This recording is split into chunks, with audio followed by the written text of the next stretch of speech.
หากท่านสามารถสร้างวินัยชีวิตให้กับตัวเองได้ไม่ว่าท่านต้องการสำเร็จในเรื่องอะไรมันจะกลายเป็นจริงและเรามีเครื่องมือให้ท่านสร้างสิ่งนั้นขึ้นมาครับ Life Mastery Planner นี่คือ Planner ที่ใช้ได้ตลอดชีวิต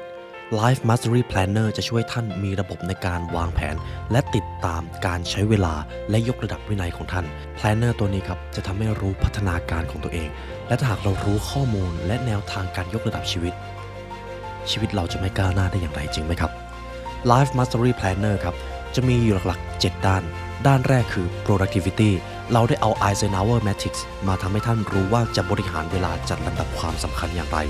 การตั้งเป้าหมายเรามี Vision Board Wheel of Life และก็ 30 Days Challenge ครับเราก็ยังมี Bucket List รายการสิ่งที่ต้องทำมีด้านของ Wellness Fitness Lifestyle และ Custom Section ครับสามารถจดบันทึกหรือปรับแต่งเองได้ทั้งหมดนี้อยู่ใน Life Mastery Planner ครับ600 กว่าหน้า20ฟีเจอร์มีไฮเปอร์ลิงก์ทุกจุดทุกหน้าท่านสามารถคลิกเพื่อลิงก์ไปหน้าต่างๆได้เลยราคาขายแค่899ครับท่านไม่ได้ซื้อไปแค่ Planner ครับท่านซื้อวินัยชีวิตให้กับตัวเองและถ้าท่านมีวินัยชีวิตท่านจะไม่ประสบความสำเร็จได้อย่างไรทุกท่านสามารถซื้อได้ตั้งแต่วันนี้ครับหรือจะกดลิงก์ข้างล่างเดี๋ยวพวกเราจะวางไว้ให้เพราะการเรียนรู้จะทำให้คุณเป็นอิสระ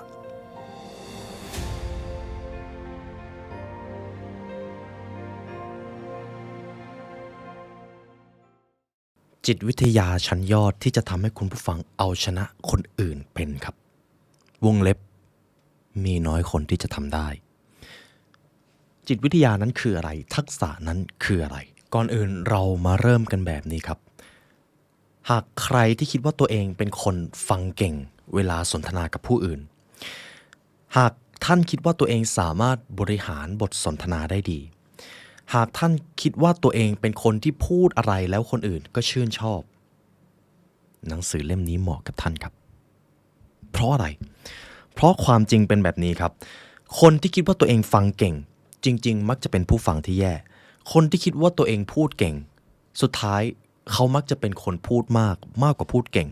คนที่คิดว่าตัวเองสนทนาเก่งจริงๆมักจะเผลอทำให้คนอื่นรำคาญโดยไม่รู้ตัวครับผมจะมาขยายความตรงนี้ก่อนนี่คือที่มาที่ไปของหนังสือเล่มนี้ครับพลังแห่งการหยุดพูดในโลกที่คนพูดไม่หยุดจะมีตัวภาษาอังกฤษที่มีอยู่4ตัวครับ STFU คุณผู้ฟังสามารถเอาไปเซิร์ชใน Google ได้ครับเพราะมันเป็นคำที่หยาบคายแต่สำหรับหนังสือเล่มนี้เราขอให้มองว่ามันไม่ได้หยาบคายนะครับทุกท่านครับยังจำหนึ่งในปรัชญาที่ผมเคยส่งต่อในช่อง The Library ไปได้ไหมครับหากท่านสามารถควบคุมสิ่งหนึ่งที่เป็นอวัยวะในตัวเราได้ 95% ของปัญหาในชีวิตจะหายไปเลยปากและลิ้นที่เปล่งคำพูดออกมาครับผมอยากให้คุณผู้ฟังลองคุยกับตัวเองครับกี่ครั้งแล้วครับที่ปัญหาในชีวิตของเราเกิดขึ้นจากคำพูดของตัวเอง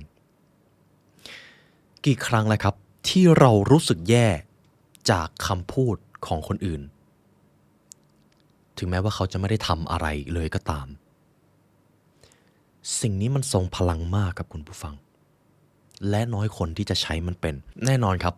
ในช่วงก่อนหน้านี้ผมเองก็ถ่ายทอดบทเรียนเรื่องการสื่อสารการพูดไปเยอะในพาร์ทนี้ผมจะพาทุกท่านมาเรียนรู้ศาสตร์ของการไม่พูดกันครับ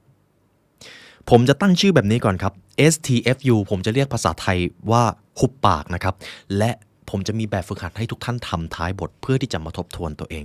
เรามาเริ่มเฟสที่1ทุกท่านครับคนเกินครึ่งหนึ่งบนโลกนี้พูดมากครับผมขอให้คุณผู้ฟังมองคำว่าพูดมากเป็นคำที่เป็นกลางนะครับไม่ใช่คำที่ดีหรือคำที่แย่คำว่าพูดมากในที่นี้ก็คือพูดไม่หยุดพูดวกไปวนมาแล้วคิดว่าตัวเองเป็นคนพูดเก่งแต่จริงๆเขาอาจจะพูดเน้นปริมาณมากกว่าคุณภาพนั่นเองและตรงนี้ครับบางครั้งเราก็ทำแบบนั้นโดยไม่รู้ตัวผมเองก็ไม่รอดครับบางครั้งนะครับผมยังไม่กล้าบอกเลยว่าตัวผมเป็นคนพูดเก่งหรือไม่เพราะสิ่งนี้เมื่อใช้บ่อยๆมันจะเริ่มไม่เชื่องครับในเฟสแรกก็คือ the crisis from words ผลร้ายจากการพูดไม่คิดผมอยากให้คุณผู้ฟังลองนึกถึงใครก็ได้นะครับโดยเฉพาะคนที่มีชื่อเสียงมักจะตกม้าตายตรงนี้มีหลายท่านที่เจอปัญหาชื่อเสียงพังทลายความน่าเชื่อถือหายไปสิ้นเพราะบางประโยคที่เขาได้พูดออกมาโดยไม่ได้ไตร่ตรองให้ดีนี่คือ crisis หรือวิกฤตที่เกิดจากคำพูดของคนครับข้อแรกเลยก็คือผมอยากให้คุณผู้ฟังดูครับว่าจริงๆในศตวรรษที่21ในวินาทีที่ท่านกำลังฟังผมอยู่มนุษย์เริ่มส่งเสียงหรือพูดมากเกินไปถ้าไม่เชื่อลองเปิดโซเชียลมีเดียดูสิครับผมจะให้คุณผู้ฟังลองนึกภาพในโซเชียลมีเดียนะครับที่เราเข้าไปบ่อยๆบางท่านก็เปิดเข้าไปตั้งแต่เช้าเลยใน FB Instagram TikTok อะไรก็ตามนะครับที่เราพอจะนึกออกมีความคิดเห็นมีข่าวไม่ว่าจะข่าวดีข่าวร้ายข่าวจริงข่าวปลอมเต็มไปหมดเลยทุกคนต่างกำลังส่งเสียงของตัวเองออกมาและหลายครั้งพฤติกรรมการส่งเสียงหรือการเปิดเผยเรื่องราวให้สาธารณะได้รับรู้โดยไม่รู้เลยว่ามันอาจจะส่งผลเสียกับพวกเขาในภายหลังมีคนหลายคนเสียงานเสียการไปเพราะโพสต์ไม่คิดหรือพูดไม่คิดผ่านโซเชียลมีเดียนี้เองดังนั้นผมจะถามคุณผู้ฟังครับทุกท่านคิดว่าในทุกวันนี้มนุษย์กำลังส่งเสียงหรือพูดมากจนเกินไปจริงหรือไม่จริงครับคำว่าพูดในที่นี้อาจจะไม่ใช่การเปล่งเสียงนะครับถ้าเป็นเมื่อ 10-20 ปีก่อนเราอาจจะใช้คำนั้นได้อยู่แต่ทุกวันนี้การพูดของเราสามารถพูดออกมาได้ผ่านตัวอักษรในมิติแห่งโลกออนไลน์กันแล้วและวิกฤตต่างๆมักจะมาจากตรงนี้แหละครับตัวที่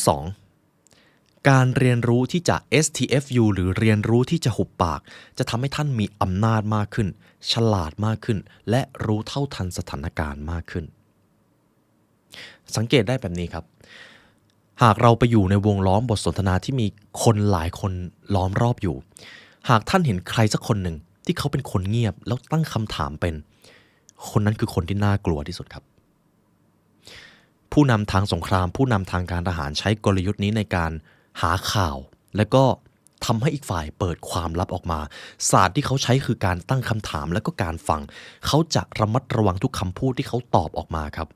ผมเคยทำศาสตร์นี้ไว้ใน Premium Content นะครับแต่ตรงนี้เราค่อยว่ากันแต่สิ่งนี้มันสำคัญมากครับทุกท่านคนที่จะเป็นใหญ่คนที่จะมีอำนาจคนที่สามารถควบคุมสถานการณ์ได้คือคนที่รู้จักที่จะไม่พูดครับใช่ครับไม่พูดเพราะอะไรการไม่พูดมันถึงมีอิทธิพลศิลปะการสื่อสารของมนุษย์ครับแบ่งออกมาได้เป็น3ส่วนก็คือกฎเมลาเบียน7 38 55คำพูดจะมีอิทธิพลต่อสารที่เราสื่อออกไปเพียงแค่ 7% ส่วน 38% คืออิทธิพลที่เกิดมาจากน้ำเสียงส่วน 55% คืออิทธิพลที่เกิดจากบุคลิกภาพภาษากายทุกท่านครับผมอยากให้ทุกท่านลองดูผู้นำเก่งๆเวลาเขาสื่อสารนะครับยกตัวอย่างอดีตประธานาธิบดีบารักโอบามาครับ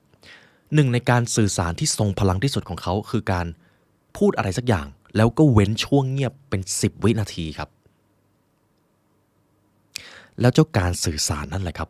ไอ้เจ้าช่วงเงียบ10วินาทีคือการสื่อสารที่ทรงพลังที่สุดเท่าที่มนุษย์จะรู้สึกได้คุณผู้ฟังลองดูสิ่งที่ผมทำก็ได้ครับจริงๆผมจะใช้เทคนิคในการเงียบบ้างเป็นบางครั้งบางคราวแต่จริงๆมันเป็นไปตามอัตโนมัติครับลองดูประโยคที่ผมจะพูดต่อไปนี้ครับหากทุกท่านควบคุมปากและลิ้นของตัวเองได้ท่านจะไม่ตกเป็นทาสของอารมณ์และท่านจะรู้เท่าทันธรรมชาติของมนุษย์โดยที่ท่านไม่ต้องพูดอะไรเลย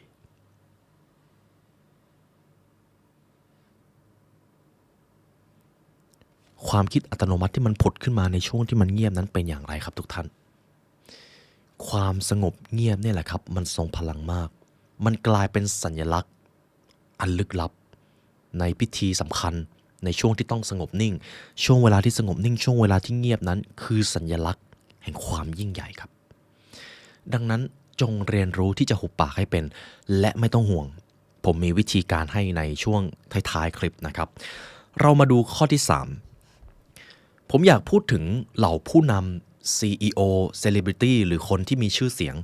สังเกตดูดีๆครับหลายคนตกม้าตายเพราะการใช้ภาษาของตัวเองแทบทั้งสิ้น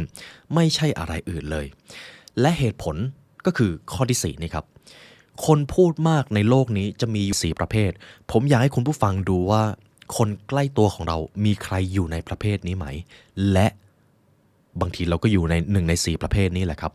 ประเภทที่1คนพูดมากเพราะประหม่าในที่นี้ยกตัวอย่างเช่นคนคนหนึ่งครับเจอคนที่มีชื่อเสียงหรือเจอคนที่รู้สึกว่าโอ้ชื่นชมมากเลยแต่เผอิญเกิดความรู้สึกประหม่าในที่ที่คนเยอะๆนี่จะเห็นได้ชัดเลยคนที่ตกอยู่ในประเภทนี้ครับเวลาจะต้องไปคุยเขาจะมีความประหม่าและสิ่งที่ตามมาก็คือเขาจะพูดวกไปวนมากลับมาที่เดิมไปข้างหน้าแล้วก็วนกลับมาใหม่ยกตัวอย่างเช่นสมมุติผมจะไปคุยกับคุณผู้ฟังและเผอิญผมประหม่ามากเลยเดี๋ยวผมขอซ้อมอารมณ์ก่อนครับสวัสดีครับคือผมชื่อไลออนยุวศิลป์นะครับในวันนี้มางานที่แห่งนี้ดีใจมากเลยดีใจที่ได้เจอมากเลยครับไม่คิดเลยว่าจะได้เจอผมติดตามคุณมานานมากเลยนะครับแล้วก็วันนี้ผมดีใจจริงๆครับที่ได้เจอครับผมติดตามคุณมาตั้งแต่ในช่วงต้นปีหรือประมาณปีกว่าผลงานของคุณดีมากเลยครับวันนี้ผมดีใจมากเลยที่ได้เจอคุณผู้ฟังเห็นประโยคที่ผมพูดเมื่อกี้ไหมครับนี่แหละครับคือการพูดวกไปวนมาและระวังให้ดีครับ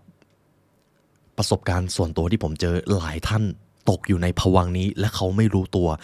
มันทำให้ท่านสูญเสียบุคลิกภาพโดยใช่เหตุครับดังนั้นเมื่อประหม่าจงระวังสิ่งที่ท่านกำลังจะพูดต่อจากนั้นจงพูดให้กระชับและปิดท้ายด้วยคำถามให้เขาได้พูดบ้างเท่านั้นเลยครับตัวที่1ตัวที่2คนคิดเยอะพูดมากเพราะคิดเยอะนั่นเองคนกลุ่มนี้ครับเวลาเขาจะพูดอะไรเขาจะพูดวกไปวนมาเหมือนกันครับแต่จะแสดงถึงความวิตกกังวลและความสงสัยประมาณว่าในภาษาสากลมันจะมีชื่อว่า internal conflict ครับเป็นความขัดแย้งภายในตัวเองคนคนนี้กำลังจะตัดสินใจเรื่องหนึ่งแล้วเผอิญก็อยากจะเปลี่ยนใจผ่านไปผ่านมาเปลี่ยนใจกลับไปตัดสินใจเลือกทางเลือกเดิมอีกแล้วแล้วเขาก็ไม่ตัดสินใจแล้วเขาก็พูดอยู่อย่างนั้นจนคนที่ฟังก็เริ่มลังเลสงสัยไปด้วยนี่คือคนพูดมากประเภทที่2คนพูดมากประเภทที่3ครับคนชอบพูดโพล่งครับพูดโพล่งก็คือพูดไปเรื่อยพูดไม่หยุดนั่นเองคนประเภทนี้เรามักจะเจอได้ในชีวิตประจำวันครับคือถ้าเป็นภาษาบ้านเราก็คีโมนั่นเองทุกท่านครับยิ่งเราพูดเยอะเราจะยิ่งดูธรรมดาตามกฎของคุณโรเบิร์ตกรีนหรือเราค่อยว่ากันตรงนี้แต่คนชอบพูดโพล่งมักจะเป็นคนที่เรามีโอกาสเจอได้อยู่บ่อยครั้งและระวังว่าเราอาจจะเป็นคนคนนั้นเสียเองเมื่อใดก็ตามที่เราได้ยินใครสักคนชอบพูดลอยทะเลหรือชอบพูดโอ้อวดบางเรื่องของตนเองเขาอาจจะตกอยู่ในประเภทนี้ครับซึ่งไม่ใช่ว่าเขาไม่ดีนะครับเขาแค่อาจจะยังไม่รู้ตัวคนประเภทที่4คนที่เสพติดการพูดครับประเภทนี้หนักสุดครับเพราะสังเกตได้แบบนี้เวลาเราสนทนาของคนที่เสพติดการพูดเขาจะไม่ปล่อยให้ท่านพูดจบประโยคครับใช่ครับเขาจะขัดเลยคนประเภทนี้จะฟังไม่เก่งหรือถ้าแย่หน่อยก็คือฟังไม่เป็นเลยและคนประเภทนี้มักจะเจอปัญหาในชีวิตมากที่สุดโดยเฉพาะปัญหาทางด้านความสัมพันธ์ครับคุณผู้ฟังครับก่อนที่เราจะไปโฟกัสคนอื่นผมอยากให้เรากลับมาโฟกัสตัวเองก่อนเพราะขนาดตัวผมเองยังรู้สึกเลยว่าบางครั้งผมอาจจะเป็นคนที่ฟังไม่เก่งอยู่หรือเปล่าหรือผมอาจจะเป็นคนที่สื่อสารไม่เก่งอยู่หรือเปล่าผมอยากให้ทุกท่านทบทวนกับตัวเองครับสิ่งนี้สำคัญมากมันเป็นศาสตร์ที่น้อยคนจะรู้เท่าทันและทำได้และถ้าท่านทำได้ท่านจะกลายเป็นคนที่มีความชาญฉลาดขึ้นมาพันเท่าครับเอาล่ะครับทีนี้ผมจะให้ประสบการณ์หรือเคล็ดวิชาหนึ่งให้คุณผู้ฟังรับมือหากท่านรู้ตัวแล้วว่าบางทีเราก็เป็นคนพูดมากหรือเป็นคนพูดไม่หยุดพูดวกไปวนมาเอาเคล็ดวิชานี้ไปใช้ก่อนครับเวลาคุณผู้ฟังเจอคนเตรียมคำถามไว้ครับโดยเฉพาะอย่างยิ่งเวลาที่เราไปสนทนากับใคร เขาถามอะไรมาเราก็แค่ตอบแต่อย่าลืมปิดท้ายประโยคด้วยการถามเขากลับครับเพราะอะไรขออนุญาตนำประสบการณ์ส่วนตัวที่ผมได้เจอกับทั้งผู้อื่นและผมเชื่อว่าหลายท่านก็น่าจะได้เจอเวลาเราไปสนทนากับใครครับศิลปะของการสนทนาเปรียบเสมือนการโยนบอลและก็รับส่งบอลกันไปกันมาการสนทนาที่ดีก็คือการตอบแล้วก็ถามกลับอีกฝ่ายตอบแล้วเขาก็จะถามเรากลับนี่คือการโยนบอลที่เพอร์เฟกต์มากแต่ส่วนใหญ่แล้วไม่คนใดคนหนึ่งก็จะถือบอลค้างไว้อยู่อย่างนั้นครับอย่างเช่นคุณผู้ฟังไปเจอใครสักคนคุณพูดคุยสารทุกข์สุขดิบกับเขาคุณถามคำถามเขาไปอย่างหนึ่งและเขาก็พูดไม่หยุดเลยแล้วเขาก็ไม่ถามคุณกลับด้วยร้อยทั้งร้อยท่านจะรู้สึกอึดอัดหรือรู้สึกรำคาญสิ่งที่อีกฝ่ายกำลังพูดอยู่มันเป็นแบบนั้นจริงๆครับและไม่ต้องห่วงเดี๋ยวผมมีเทคนิคให้ในท้ายคลิปแต่การสนทนาที่ดีเปรียบเสมือนการโยนรับส่งบอลไปเรื่อยๆครับตอบถามอีกฝ่ายตอบถามแล้วกลับลองทำแบบนี้ครับไม่ต้องสนใจอีกฝ่ายเลยสนใจตัวเราเองเวลาตอบคำถามอะไรปิดท้ายด้วยคำถามหรือประโยคคลาสสิกครับแล้วคุณคิดกับเรื่องนี้อย่างไรบ้างเล่าให้ฟังหน่อยประโยคคลาสสิกครับถ้าไม่รู้จะถามอะไรใช้ประโยคนี้เลยจบเฟสที่1ครับ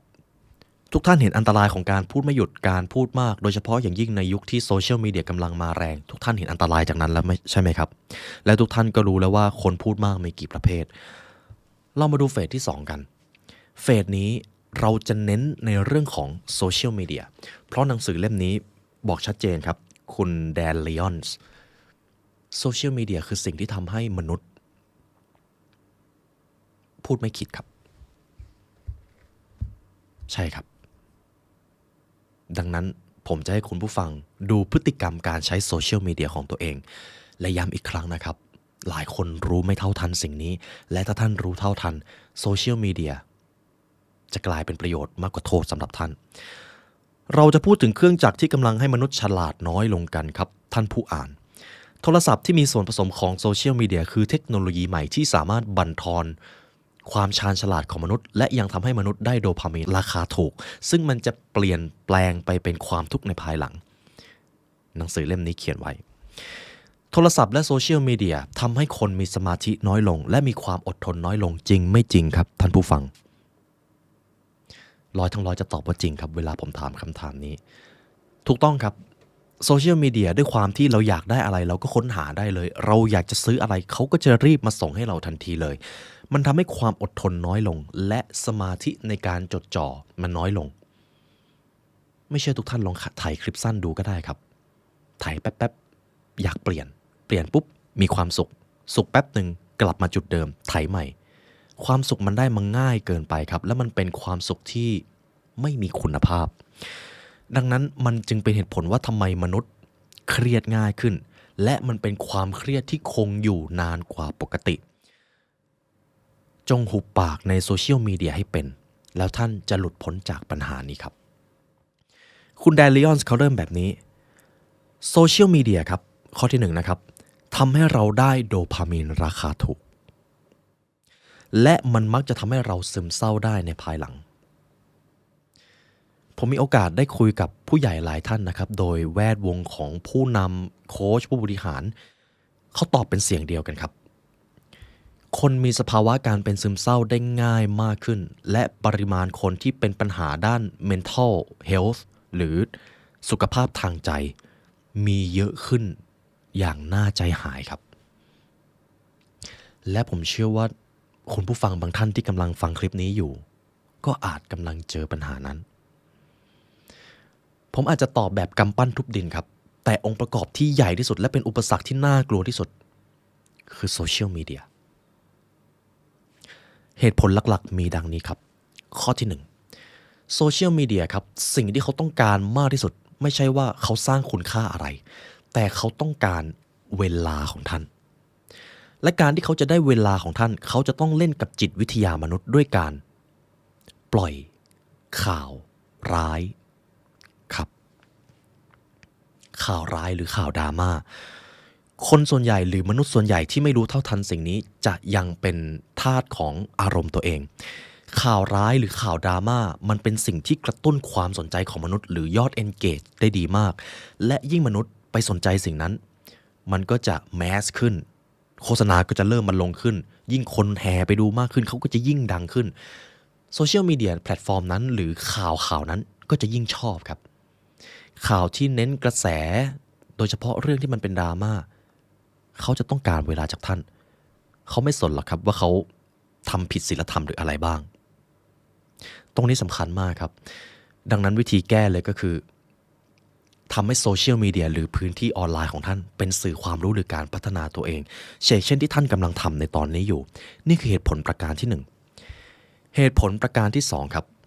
โซเชียลมีเดียทำให้มนุษย์เกิดการเปรียบเทียบซึ่งกันและกันซึ่งเจ้าการเปรียบเทียบนี้เองเป็นพื้นฐานจิตวิทยามนุษย์เหมือนกันครับเรามักจะเปรียบเทียบกับคนที่เก่งกว่าคนที่ฉลาดกว่าเพื่อที่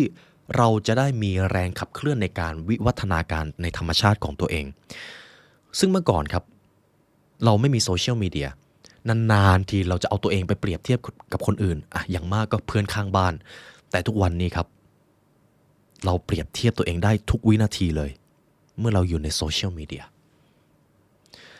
ซึ่งเจ้าการเปรียบเทียบตัวเองเนี่ยแหละครับถามว่าข้อดีมันมีหรือเปล่ามีครับมันทำให้เราอยากยกระดับตัวเองแต่ข้อเสียมันจะทำให้เราไม่รู้จักพอและขาด self esteem หรือความภาคภูมิใจหรือความเคารพในตัวเองมันจะลดน้อยลงไปเรื่อยๆจนท้ายที่สุดเราก็จะเริ่มรู้สึกละอายรู้สึกผิดซึ่งมันเป็นสภาวะด้านมืดอย่างหนึ่งของมนุษย์นะครับนี่คือประการที่2โซเชียลมีเดียก่อให้เกิดการเปรียบเทียบและความเป็นจริงครับการเปรียบเทียบที่ทรงพลังที่สุดก็คือการที่เราเปรียบเทียบตัวเองในอดีตจบครับและประการที่3ครับโซเชียลมีเดียพยายามเก็บข้อมูลจากท่านอยู่ตลอดเวลาครับยิ่งเขาได้ข้อมูลของคุณผู้ฟังมามากเท่าไหร่เขาก็จะยิ่งรู้ว่าเขาควรจะปล่อยเอาท์พุตหรือสื่ออะไรไปให้ท่านดีแล้วท่านจะสนใจและนั่นแหละครับมันก็เป็นเหตุผลที่ว่าทำไมเราถึงติดโซเชียลมีเดียได้ง่ายเหลือเกินทั้ง3เหตุผลนี้มันทำให้เราได้โดพามีนราคาถูกมาโดพามีนคือสารเคมีฮอร์โมนแห่งความสุขครับแต่ถ้ามันเป็นฮอร์โมนโดพามีนราคาถูกมันจะสลับตัวเองกลายเป็นความทุกข์ทันทีเมื่อโดพามีนนั้นค่อยๆจางหายไปอะไรที่ได้มาง่ายคุณค่าของมันก็จะลดน้อยลงนั่นเองครับต่างจากโดพามีนราคาแพงที่ได้จากการลงทุนลงแรงออกกำลังกายอ่านหนังสือพัฒนาตัวเองพัฒนาความคิดเหมือนที่ท่านกำลังฟังช่อง The Library ตอนนี้อยู่ท่านแน่มีแอบขายด้วยแต่ทั้งหมดนี้คือโดพามีนราคาแพงครับเมื่อมันมามันจะคงอยู่มันจะทำให้คุณผู้ฟังเก่งขึ้นฉลาดขึ้นวิวัฒนาการสูงขึ้นทุกท่านเห็นหรือยังครับว่าโซเชียลมีเดียมันมีอิทธิพลกับเราขนาดไหนผมจึงดีใจทุกครั้งครับว่าเวลามีการถามว่าใครใช้โซเชียลมีเดียไปกับการเรียนรู้หรือพัฒนาตัวเองบ้างเวลาเห็นคนเหล่านั้นยกมือครับผมรู้สึกดีใจทุกครั้งครับเพราะเขากำลังกลายเป็นคนกลุ่มใหม่ที่สร้างวิวัฒนาการให้กับคนกลุ่มใหญ่ครับทีนี้ข้อที่2จงระวังเรื่องราวดราม่าที่สร้างความเกลียดชังทั้งในทีวีและโซเชียลมีเดียผมขอบอกคุณผู้ฟังแบบนี้นะครับมันอาจจะดู aggressive นิดนึงแต่เชื่อเถอะครับผมจำเป็นต้องพูดข่าวใดก็ตามที่เน้นสร้างกระแสหรือแพลตฟอร์มเรื่องราวดราม่าเรื่องราวที่สร้างความเกลียดชังนี่คือสิ่งที่ทำลายจิตวิญญาณของมนุษย์มากที่สุดสิ่งที่พวกเขาทำคือการทำผิดศีลธรรมอย่างยิ่งเขากำลังบั่นทอนความคิดบั่นทอนจิตวิญญาณของมนุษย์และสิ่งที่เขาต้องการไม่ใช่การสร้างคุณค่าอะไรเลยเขาต้องการแค่ผลประโยชน์และปัญหาก็คือสิ่งที่พวกเขาทำมันไปทริกเกอร์หรือไปกระตุ้นจิตวิทยามนุษย์ได้ดีเหลือเกินครับและคนเกินครึ่งหนึ่งบนโลกกำลังไม่เท่าทันสิ่งนี้ข่าวที่เน้นสร้างกระแสข่าวที่เน้นสร้างดราม่าท่านกำลังบั่นทอนจิตวิญญาณอันยิ่งใหญ่ของมนุษย์อยู่นะครับ บข้อที่2ครับผมเลยอาจจะให้แค่คุณผู้ฟังสามารถมารู้เท่าทันตัวเองครับเมื่อใดก็ตามที่ท่านรู้ตัวแล้วว่าไปยุ่งเกี่ยวกับเรื่องดราม่าที่ไม่ใช่เรื่องของตัวเองไปทะเลาะกับคนในโซเชียลมีเดียหรือแม้แต่คนในชีวิตประจำวันท่านกำลังเอาเวลาอันมีค่าไปกับสิ่งที่ไม่จำเป็นอยู่ครับขอให้ทุกท่านเท่าทันสิ่งนี้ครับและท่านจะไม่พ่ายแพ้ต่อการใช้คำของตัวเองและข้อที่3จงระวังการโอ้อวดและถ้าเป็นไปได้ซึ่งจริงๆมันเป็นไปได้อย่างยิ่งจงอย่าโอ้อวดจงเลือกที่จะไม่โอ้อวดโดยเฉพาะอย่างยิ่งไลฟ์สไตล์ของท่านความสำเร็จของท่านยิ่งท่านไม่โอ้อวดท่านจะเปรียบเทียบตัวเองกับผู้อื่นน้อยลงและที่สำคัญท่านจะมีความสุขมากขึ้นมหาศาลครับอาจจะเป็นเรื่องยากสำหรับบางท่านนะครับแต่ลอง challenge ตัวเองดูครับเวลาไปเที่ยวเวลาประสบความสำเร็จเวลาทำอะไรก็ตามในชีวิตประจำวันไม่ต้องให้ใครมารับรู้ครับไม่ต้องโพสต์ลงสตอรี่ไม่ต้องโพสต์ลงแพลตฟอร์มโดยไม่จำเป็นยกเว้นอาจจะเป็นเรื่องราวที่ทำให้ท่านได้ก้าวหน้านานๆจะโพสต์ทีอันนั้นค่อยว่ากันได้ครับแต่อะไรที่มันไม่จำเป็นจะต้องโพสต์เลยลองเก็บไว้ดูครับแล้วคุณผู้ฟังจะเห็นถึงความสุขสงบในการไม่เอาตัวเองไปเปรียบเทียบกับคนอื่นและคนที่จะเห็นผลลัพธ์นั้นก็คือตัวท่านเองเอาละครับพอพูดมาถึงตรงนี้ผมจะนำวิธีการใช้โซเชียลมีเดียให้เกิดประสิทธิภาพสูงสุดต่อไปนี้คือวิธีลดการใช้เทคโนโลยีที่ทำให้เราฉลาดน้อยลงครับคุณแดเรียนเขียนไว้ดีมากอย่างแรกตรวจสอบและประเมินการใช้งานครับมีโอกาสสูงมากที่คุณจะใช้เวลากับโซเชียลมีเดียมากกว่าที่คุณคิดโทรศัพท์ของคุณสามารถติดตามการใช้งานและรายงานใช้รายวันหรือรายสัปดาห์ให้คุณรู้ได้จงเช็คตัวเองครับว่าคุณใช้โซเชียลมีเดียวันหนึ่งกี่ชั่วโมงหรือกี่นาทีทุกวันนี้โทรศัพท์ครับจะมีตัวตรวจวัดอยู่ลองดูในโทรศัพท์ของท่านตัวที่2ลบแอปที่ไม่จำเป็นออกจากโทรศัพท์โดยเฉพาะอย่างยิ่งโซเชียลมีเดียครับถ้าจะใช้ค่อยโหลดใหม่และจริงๆผมใช้เทคนิคนี้ครับบังคับให้ตัวท่านใช้โซเชียลมีเดียจากเบราว์เซอร์ของคอมพิวเตอร์เท่านั้นวิธีนี้จะช่วยให้เราไม่คว้าโทรศัพท์มาถ่ายโซเชียลมีเดียข้อที่3ลบออกแล้วดาวน์โหลดใหม่อย่างที่ผมบอกไปเมื่อกี้ครับจำกัดการใช้ Instagram ด้วยการอัปโหลดเสร็จแล้วก็ลบทิ้งสมมติวันนั้นคุณมีเรื่องจำเป็นที่จะต้องอัปโหลดนะครับข้อที่4สนุกกับมันได้แต่ขอให้มีขีดจำกัดข้อที่5ครับ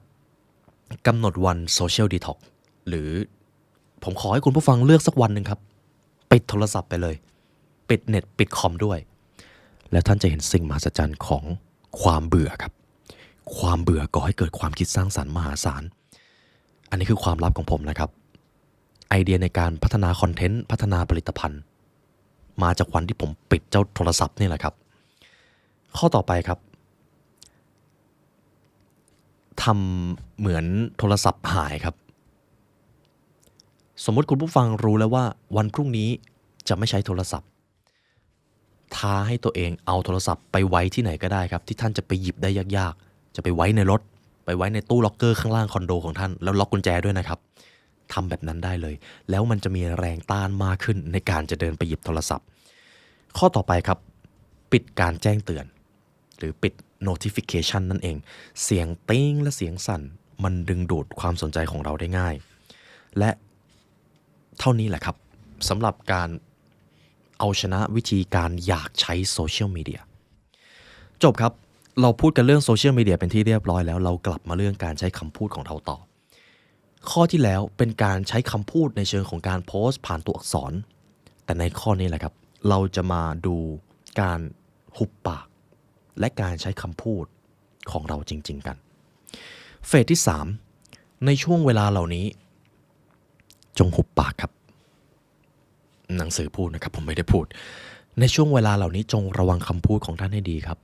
เป็นส่วนหนึ่งในปรัชญาที่ผมเคยได้ทำไว้แต่เราจะมาไขความลับนี้แบบคร่าวๆข้อที่1ในยามที่โกรธ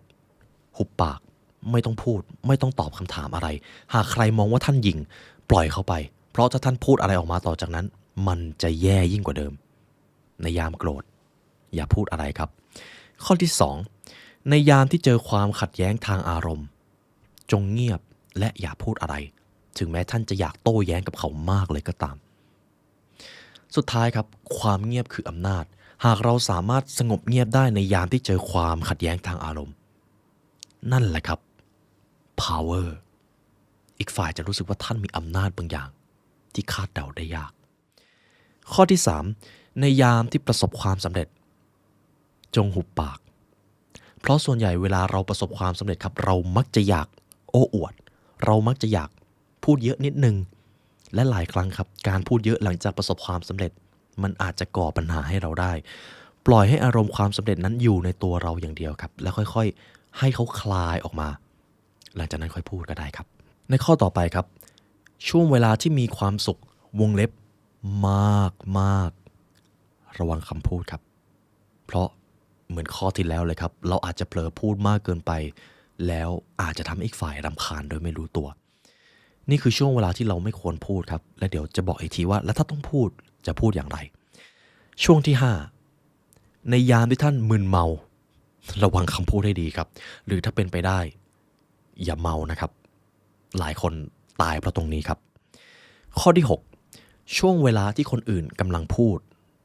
จงเงียบฟังและขอให้ท่านทบทวนการฟังนั้นว่าเขากำลังพูดอะไรการฟังมี3รูปแบบครับเมื่อก่อนมี2เดี๋ยวนี้มี3ระดับ3เป็นระดับที่ผมว่ามหัศจรรย์มากการฟังประเภทแรกคือ passive listening ฟังหูซ้ายทะลุหูขวาการฟังแบบที่2คือ active listening การฟังและสามารถทบทวนได้ว่าสิ่งที่เขาพูดนั้นคืออะไรและการฟังรูปแบบที่3เป็นการฟังของนักปรัชญาคนที่จะทำแบบนี้ได้คือคนที่อยู่กับปัจจุบันเป็นเท่านั้นสิ่งนั้นคือ aggressive listening การฟังประเภทนี้ครับคือการตอบได้ว่าอีกฝ่ายกำลังพูดอะไรและสามารถบอกได้ว่าอีกฝ่ายกำลังรู้สึกอะไรนี่คือ aggressive listening ครับเป็นการฟังที่ชั้นสูงและต้องฝึกนานพอสมควรเพราะคนส่วนใหญ่ไม่รู้จักฟังครับไม่เชื่อทุกท่านลองดูความสัมพันธ์รอบตัวก็ได้ครับจะมีไม่กี่คนที่ฟังแล้วไม่พูดขัดเราจริงๆและช่วงสุดท้ายที่เราไม่ควรพูดครับช่วงที่ท่านไม่รู้ว่าจะพูดอะไรจงหุบปากนี่คือช่วงเวลาที่7ครับช่วงเวลาที่เราไม่รู้ว่าจะพูดอะไรก็แค่เงียบครับเท่านั้นเลยจบเฟสที่3ทีนี้เรามาพูดถึงเฟสที่4เฟสนี้ผมชอบมากยังจำได้ไหมครับความสงบเงียบคืออำนาจมันคือพลังทำไมผมถึงกล้าพูดอะไรแบบนั้นและผมจะขยายความนี้ผมขอนำส่วนหนึ่งจากหนังสืออันคลาสสิกที่ผมพูดบ่อยมากในช่วงปีที่แล้วครับ The 48 Laws of Power จากคุณโรเบิร์ตกรีนจะมีอยู่2ข้อที่อธิบายถึงพลังอำนาจหรืออำนาจทางบารมีข้อที่1 Conceal your intention จงปกปิดเจตนารมณ์ของท่านให้มิดชิดเมื่อท่านเปิดออกมาเจตนารมณ์นั้นจะขาดซึ่งพลังและท่านก็จะดูธรรมดากับข้อต่อไป say less than necessary จงพูดให้น้อยกว่าที่จำเป็นเพราะความเงียบคืออำนาจยิ่งคุณพูดมากคุณจะยิ่งดูธรรมดาแต่คนที่รู้จักเงียบสงบสุขุมคนเหล่านั้นจะมีบารมีมีอำนาจและหว่านล้อมคนเป็น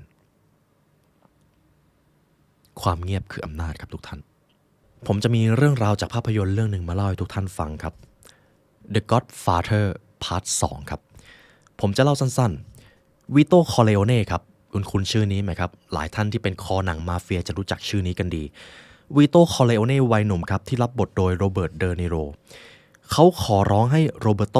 เจ้าของที่ดินซึ่งเป็นเพื่อนบ้านเปลี่ยนใจเรื่องการขับไล่ผู้หญิงคนหนึ่งออกจากอพาร์ตเมนต์ของเธอเองวิโต้คอร์เลโอเน่ครับก็เลยไปคุยกับโรเบโตแต่โรเบโตก็ออกปากไล่คอร์เลโอเน่ไปให้พ้นหูพ้นตาแถมยังขู่ว่าเดี๋ยวจะเตะก้นซิซิเลียนของแกกลางถนนเลยต่อมาไม่นานครับโรเบโตเพิ่งรู้ว่าคอร์เลโอเน่แท้จริงแล้วเป็นใครก่อนหน้านั้นโรเบโตไม่รู้ครับทีนี้แหละครับพอโรเบโตรู้ว่าคอร์เลโอเน่ไม่ใช่คนธรรมดาโรเบโตก็รีบบึ่งรถไปหาคอร์เลโอเน่เลยครับ เขาหวาดกลัวมากครับตอนนั้นจนพูดไม่ค่อยรู้เรื่องโรเบโตซึ่งเป็นเจ้าของอพาร์ตเมนต์ตัวสั่นและบอกว่าตนเองได้ทำผิดพลาดไปขนาดไหนแน่นอนครับโรเบโตก็เลยบอกกับคอร์เลโอเน่ไปเลยว่าผู้หญิงคนนั้นสามารถอยู่ในอพาร์ตเมนต์นี้ต่อได้ครับและผมจะไม่ไล่เธอออกทุกท่านครับสิ่งที่มันมหัศจรรย์ขนาดนั้นคือวิธีการตอบสนองของคอร์เลโอเน่ได้ยินโรเบโตพูดดังนั้นครับเขาก็นิ่งเงียบไม่พูดอะไรเลยเป็นเวลา10 วินาทีและนี่คือสิ่งที่เกิดขึ้นต่อจากนั้นครับในตอนนั้นครับจากตอนแรกที่โรเบโตต้องการไล่ผู้หญิงคนนั้นออกจากอพาร์ตเมนต์ตอนนี้เปลี่ยนใจให้ผู้หญิงคนนั้นอยู่ได้แต่จะขอขึ้นค่าเช่าสัก$5แล้วกันพอคอร์เลโอเน่เงียบไป10 วิโรเบโตเริ่มกลัวครับก็เลยพูดไปใหม่งั้นค่าเช่าของผู้หญิงคนนี้ผมคิดเท่าเดิมครับหลังจากนั้นคอร์เลโอเน่ก็ยังไม่พูดอะไรโรเบโตพูดใหม่ครับผมจะลดค่าเช่าลงอีก$5แล้วกันครับแต่คอร์เลโอเน่ก็ยังปล่อยให้ความเงียบลอยอยู่ตรงนั้นครับคอร์เลโอเน่ไม่ได้พูดอะไรเลยจนกระทั่งโรเบโตบอกว่า$10ครับดอนวีโตคอร์เลโอเน่ทีนี้ครับคอร์เลโอเน่ก็เลยยิ้มแล้วก็บอกว่า$10เหรอขอบคุณมากทั้งสองคนจับมือกันโรเบโตผู้ที่ยังคงพูดละล่ำละลักรีบวิ่งออกประตูไปทุกท่านเข้าใจหรือยังครับว่าความเงียบสงบคืออำนาจครับคอร์เลโอเน่ถือไพ่เหนือกว่าและเป็นฝ่ายควบคุมสถานการณ์ยิ่งเขารู้จักรอนานเท่าไหร่ก็ยิ่งต่อรองได้มากขึ้นเท่านั้นลองเอาเคล็ดวิชานี้ไปใช้ก็ได้ครับในช่วงที่เจรจาและรู้สึกว่าท่านถือไพ่เหนือกว่าไม่ว่าจะมากหรือจะน้อยจงเอาความเงียบไปใช้เป็นอาวุธครับซึ่งวิชานี้มันแพงมากเลยนะครับผมเคยทำส่วนนี้ไว้ในคอร์ส Empowerment Storytelling เดี๋ยวขออนุญาตวางลิงก์ไว้ข้างล่างนะครับเพราะหลายท่านถามหาคลาสที่สอนเกี่ยวกับการสื่อสารและพวกเราได้ทำไว้ในช่วงประมาณ3 เดือนที่แล้วการเงียบอย่างมีวาทศิลป์ปรากฏให้เห็นใน The Godfather ผู้เชี่ยวชาญความเงียบเหมือนกับพ่อของเขาอย่างไมเคิลคอร์เลโอเน่แก๊งมาเฟียก็จะปฏิบัติตามกฎนี้มันคือจรรยาบรรณแห่งความเงียบเพราะความเงียบคือพลังครั้งหนึ่งครับวอร์ฮอลแอดดี้ได้กล่าวไว้ว่าท่านจะมีอำนาจมากกว่าถ้ารู้จักปิดปากเอาไว้คนพูดมากมักถูกประเมินว่าอ่อนแอด้วยความสามารถที่น้อยลงและไม่มั่นใจในตนเองดังนั้นเมื่อพูดจงพูดให้สั้นและกระชับจบครับและส่วนนี้ผมได้นำเสนอไว้ในคอร์สออนไลน์ Empowerment Storytelling เช่นเดียวกันครับเพราะการสื่อสารมันสำคัญจริงๆครับการสื่อสารไม่ใช่แค่การพูดครับมันหมายถึงการไม่พูดด้วยในบางบริบทและเคสสตั๊ดดี้ที่2และทีนี้คุณผู้ฟังบางท่านอาจจะมีคำถามคุณไลออนและถ้าเราเงียบแล้วพูดน้อยแบบนี้เวลาเราจะต้องสื่อสารเรื่องจำเป็นอีกฝ่ายเขาจะเข้าใจผิดหรือเกิด miscommunication ได้ง่ายหรือเปล่าเรามาดูตัวอย่างนี้กันครับการด่าในแวดวงการเมืองที่ยอดเยี่ยมที่สุดในความทรงจำของผู้เขียนเมื่อไม่นานมานี้มีเพียงถ้อยคำเพียงไม่กี่10 คำและใช้เวลาพูดเพียงแค่10 วินาทีและสิ่งนี้คือสาเหตุที่ทำให้มันได้ผลในการอภิปรายเพื่อชิงตำแหน่งรองประธานาธิบดีในปีคศ1988ครับวุฒิสมาชิกลอยเบนเซนต์จากพรรคเดโมแครตกำลังเผชิญหน้ากับวุฒิสมาชิกแดนเควลซึ่งแดนเควลครับเป็นหนึ่งในสมาชิกของพรรครีพับลิกันเบนเซนอายุ67 ปีเป็นชาวเท็กซัสรูปร่างสูงที่ทำงานในวุฒิสภามาตั้งแต่1940ส่วนเควลครับมีอายุ41 ปีเป็นคนเลินเล่อและขาดประสบการณ์แถมยังไม่ค่อยมีไหวพริบและสิ่งที่มันน่าสนใจคือช่วงเวลาที่เขากำลังอภิปรายกันครับในระหว่างการอภิปรายผู้ดำเนินรายการถามแดนเควลจากพรรคริพับลิกันว่าเขารู้สึกว่าตนมีคุณสมบัติสมควรที่จะทำหน้าที่ประธานาธิบดีได้หรือไม่หากหน้าที่นี้ตกเป็นของเขาและนี่คือวิธีการที่แดนเควลตอบแดนเควลครับเลือกที่จะหงุดหงิดและพูดยืดยาวเกือบ2 นาทีแดนเควลให้เหตุผลสนับสนุนตนเองที่ฟังแล้วไม่ค่อยน่าเชื่อถือสักเท่าไหร่ครับเขาบอกว่า ผมมีประสบการณ์เท่ากับตอนที่จอห์น F. เคนเนดีลงสมัครเลือกตั้งประธานาธิบดีดังนั้นผมเหมาะสมและมีคุณสมบัติเหมาะกับตำแหน่งประธานาธิบดีครับนี่คือคำตอบของแดนเควลครับแต่อีกท่านหนึ่งที่อยู่ฝั่งตรงข้ามเบนเซนซึ่งเก่าเกมกว่าเลือกที่จะทำแบบนี้หลังจากที่แดนเควลพูดจบเบนเซนก็ดูเรากับแมวที่เพิ่งจับหนูได้สำเร็จเมื่อเควลพูดจบครับเบนเซนจึงหันไปมองหน้าเขาตรงๆและกล่าวว่าท่านวุฒิสมาชิกครับผมทำงานให้แจ็คเคนเนดีผมรู้จักแจ็คเคนเนดีเป็นอย่างดีเขาเป็นเพื่อนของผมและท่านวุฒิสมาชิกครับคุณไม่ใช่แจ็คเคนเนดีจบครับเมื่อกี้จะมีช่วงเงียบประมาณ2วินาทีครับแล้วประโยคที่บอกว่าท่านวุฒิสมาชิกครับคุณไม่ใช่แจ็คเคนเนดีเปรียบเสมือนหมัดน็อกเข้าไปที่หน้าของแดนเควลนี่คือความเก่าเกมครับทุกท่านเห็นไหมครับความเงียบคืออำนาจและเมื่อพูดจงพูดให้น้อยและจงพูดให้หนักแน่นสั้นกระชับและบารมีของท่านจะเพิ่มขึ้นมหาศาลและแน่นอนครับสุดท้ายเบนเซนก็เป็นฝ่ายชนะไป say less than necessary นั่นเองทีนี้ผมจะพูดถึงเคล็ดวิชาการใช้พลังผ่านความเงียบเราพูดถึงต้นแบบหรือหลักการไปแล้วเราจะมาพูดถึงวิธีการกันบ้างครับว่าหากเราจะฝึกการไม่พูดหรือใช้ความเงียบให้เป็นอาวุธเราต้องรู้อะไรบ้างเคล็ดลับแรกครับหลังจากนี้ผมขอให้คุณผู้ฟังทำสมมุติกับตัวเองว่าทุกๆครั้งในการพูดหรือการสนทนาการสื่อสารอะไรก็ตามคำพูดของท่านคือเงินยิ่งท่านพูดออกไปก็เท่ากับว่าท่านกำลังจ่ายเงินออกไปอยู่ท่านจะกลายเป็นคนที่พูดน้อยโดยอัตโนมัติครับคุณแดเลียนส์บอกว่าเราจะต้องทำกับว่าเราต้องจ่ายเงินทุกคำที่พูดสมมุติว่าคำพูดคือเงินลองจินตนาการว่าการสนทนาที่ท่านกำลังคุยอยู่คือการทำธุรกรรมเป้าหมายคือเราต้องได้รับมากกว่าที่เราจ่ายออกไปจงตั้งคำถามและรวบรวมข้อมูลในขณะที่พยายามเบี่ยงเบนความสนใจของคู่สนทนาจากสิ่งที่เขาถามท่านและพูดให้น้อยกว่าที่จำเป็นคำพูดคือเงินครับจงให้รายรับมากกว่ารายจ่ายนั่นเองเคล็ดลับที่2อย่าพูดคำไม่จำเป็นถูกต้องครับบางครั้งเราอาจต้องการแสดงความสุภาพหรือเราอาจรู้สึกไม่มั่นใจในตัวเองจึงยอมสละพลังอำนาจด้วยการเพิ่มคำไม่จำเป็นลงไปอยู่เสมอยกตัวอย่างครับสมมุติผมจะขอร้องให้คุณผู้ฟังไปหยิบของให้หน่อยสมมุติเราเป็นเพื่อนร่วมงานกันคุณ A ครับผมรบกวนไปหยิบของให้ผมทีครับนี่คือประโยคที่1ประโยคที่2คุณ A ครับเดี๋ยวผมขออนุญาตรบกวนคุณ A ไปหยิบของให้ผมทีครับได้โปรดรูปแบบที่2ครับคือการใช้คำโดยไม่จำเป็นมันอาจจะสุภาพมากขึ้นครับแต่อำนาจของเรามันจะน้อยลงเคล็ดลับตัวที่3จงปล่อยให้คนอื่นประเมินคุณต่ำกว่าความเป็นจริงนั่นคือเรื่องที่ดี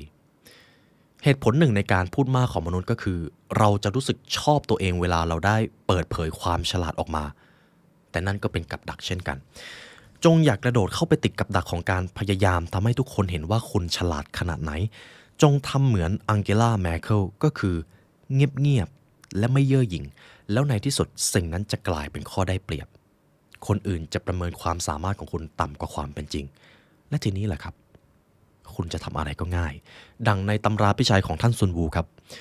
หากรบได้จงแซงรบไม่ได้หากมีความสามารถในการรบจงทำให้ข้าศึกเห็นว่าเราขาดความสามารถนั้นข้อต่อไปครับถ้าคุณโกรธอย่าแสดงออกมาครับถ้ามีคนคนหนึ่งตะโกนใส่คุณไม่ว่าจะต่อหน้าทางอีเมลหรือทางข้อความอย่าตะโกนกลับเพราะมันจะทำให้คนที่ตะโกนนั้นโกรธแทบบ้าเลยครับถ้าศัตรูของคุณเป็นคนอารมณ์ร้อนจงพยายามกวนให้เขาหงุดหงิดซุนวูได้กล่าวไว้เช่นนั้นสงบสุขุมเข้าไว้ล่อให้ศัตรูของคุณพูดมากจนเกินไปส่วนคุณนั่งเฉยๆข้อต่อไปครับอย่าทะเลาะกับผู้คนในโซเชียลมีเดียหรือ Twitter FB IG อะไรก็ตามนะครับเพราะคุณจะดูไม่ฉลาดครับจบครับข้อต่อไปครับจงใช้ความเงียบเอาใจคน การเว้นช่วงสั้นๆหลังจากผู้ที่มีตำแหน่งสูงกว่าพูดจบสื่อถึงการให้เกียรติกันข้อนี้หลายคนทำพลาดครับเวลามีใครพูดจบหรือถามคำถามจบไม่ต้องรีบตอบเว้นช่วงอย่างน้อย 2-3 วิแล้วสิ่งที่ท่านตอบไปหลังจากนั้นมันจะมีอำนาจสูงมากไม่เชื่อลองเริ่มต้นตั้งแต่วันนี้ได้เลยครับเริ่มทำกับผมก็ได้ครับคุณผู้ฟังเล่าเรื่องราวความสำเร็จของผมให้ฟังสักเรื่องสิครับและทีนี้ผมขอให้ทุกท่านเว้นช่วงเงียบสัก2 วิแล้วค่อยตอบรอกลับไปทำได้ไหมเลยครับเพื่อที่จะฝึกตัวเองจบครับเฟสที่4เรามาพูดถึงเฟสสุดท้ายกันครับเฟสที่5 The Art of Keeping Silence ต่อไปนี้ผมจะทำให้คุณผู้ฟังรู้วิธีจัดการปิดปากตัวเองนะครับส่วนแรกของหนังสือเล่มนี้เขาก็ได้บอกเช่นกันว่าถ้าเราต้องการใช้วิธีการหุบปากให้เกิดประสิทธิผลและสร้างอำนาจให้กับตัวเองจะต้องเริ่มอย่างไรอย่างแรกก็คือถ้าเป็นไปได้ไม่ต้องพูดอะไรเลยครับนี่คือข้อที่1ต่อไปข้อที่2จงฝึกพลังแห่งการหยุดเว้นวรรคให้เชี่ยวชาญข้อนี้ผมชอบมากและผมก็ใช้บ่อยผมอยากให้คุณผู้ฟังลองสังเกตวิธีการพูดของผมดูครับในบางช่วงผมจะมีเว้นวรรคผมจะไม่ได้พูดติดกันเป็นพืชเลยการเว้นวรรคนั่นแหละครับคืออำนาจข้อต่อไปครับเลิกใช้โซเชียลมีเดียเพราะโซเชียลมีเดียทำให้เราฉลาดน้อยลงและพูดมากจนเกินไปโดยไม่รู้ตัวที่4จงแสวงหาความสงบเสียงดังทำให้เราป่วยตามนั้นครับยิ่งอยู่ในที่เสียงดังๆยิ่งอยู่ในข้อมูล Input Output เยอะๆเราจะยิ่งป่วยทางใจข้อที่5จงฝึกฟังอย่างตั้งใจครับอย่างที่ผมได้บอกครับการฟังทั้ง3ประเภท Passive Active แล้วก็ Aggressive Listening ต่อไปกฎข้อที่2ผมจะตั้งชื่อนี้ว่ากฎไฟจราจรนะครับและผมชอบมากหนังสือเล่มนี้ได้เขียนไว้หลังจากนี้ครับผมอยากให้ทุกท่านทำ challenge กับตัวเองเวลาพูดคุยกับใครก็ตามจงใช้กฎไฟจราจรไฟจราจรมีกี่สีครับทุกท่าน3 สีใช่ไหมครับมีสีแดงสีเขียวและสีเหลืองสมมุติครับคุณผู้ฟังกำลังสนทนากับใครแล้วท่านเป็นฝ่ายพูดนั่นเท่ากับว่าท่านกำลังอยู่ในช่วงไฟสีเขียวท่านจะมีเวลา30 วินาทีที่ไฟสีเขียวนั้นจะเปลี่ยนเป็นไฟสีเหลืองคุณอาจจะพูดในช่วงไฟสีเหลืองได้ครับแต่จงรีบหาทางลงครับพอไฟสีเหลืองเปลี่ยนเป็นไฟสีแดงปุ๊บท่านจะต้องหยุดพูดและให้อีกฝ่ายพูดทันทีอาจจะเป็นการโยนคำถามให้นั่นเองครับไฟแต่ละช่วงจะมีอยู่ไฟสีเขียวผมให้30ไฟสีเหลืองผมให้10 วิส่วนไฟสีแดงผมให้อินฟินิตี้เลยครับถ้าอีกฝ่ายอยากให้เราพูดเดี๋ยวเขาก็ส่งคำถามมาเองและอย่าเผลอพูดในช่วงไฟสีแดงแล้วกันครับมิฉะนั้นเขาจะไม่โฟกัสสิ่งที่ท่านพูดแล้ว30 วิถือว่านานมากแล้วนะครับในการสนทนากับคนในช่วงที่เราเป็นฝ่ายพูดข้อต่อไปครับในช่วงเวลาที่เจอความขัดแย้งช่วงเวลาที่โกรธช่วงเวลาที่รู้ตัวแล้วว่าคำพูดของเราเริ่มก่อให้เกิดผลเสีย stop ครับ STOP ตัว S ก็คือ stop หยุดทำทุกอย่างหยุดพูดหยุดคิดหยุดตัดสินใจตัว T ก็คือ take a breath หายใจเข้าลึกๆครับหายใจด้วยจมูกให้ท้องป่องหายใจให้สุดและหายใจออกให้สุดเช่นกันครับท่านจะมีสติมากขึ้นตัว O observe pain body รับรู้ร่างกายภายในของตัวเองตั้งแต่เท้ามาที่ขาหน้าอกลำคอและก็ใบหน้าของท่านการรับรู้สิ่งเหล่านี้จะทำให้เรามีสติกับตัวเองมากขึ้นเป็นเท่าตัวและตัว P ก็คือ proceed ครับจงมีสติหากเรื่องนั้นไม่จำเป็นต้องพูดก็แค่เงียบความเงียบคืออำนาจและสุดท้ายนะครับทีนี้ผมจะมีแบบฝึกหัดสั้นๆแล้วกันครับเป็นสิ่งที่จะทำให้เรารู้ว่าเราเป็น talkaholic หรือไม่หรือเสพติดการพูดหรือไม่ผมขออนุญาตเปิดหาก่อนนะครับเรามาดูแบบนี้กันครับข้อที่1ฉันพูดมากเกินควรในบางครั้ง คำตอบคือใช่หรือไม่ครับข้อต่อไปฉันพูดทั้งที่ตอนนั้นควรนิ่งเงียบอยู่บ่อยครั้งข้อที่3ฉันเสพติดการพูดข้อที่4ครับโดยรวมๆแล้วฉันพูดมากเกินไปและข้อที่5ครับฉันพูดมากแบบห้ามตัวเองไม่ได้คำตอบคือใช่หรือไม่ครับข้อที่6มีคนจำนวนไม่น้อยเลยที่บอกว่าฉันพูดมากอันนี้น่าจะชัดเจนระดับหนึ่งครับข้อที่7ครับฉันไม่สามารถหยุดพูดมากจนเกินเหตุและข้อสุดท้ายบางครั้งฉันพูดทั้งที่ถ้าเงียบจะได้เปรียบกว่า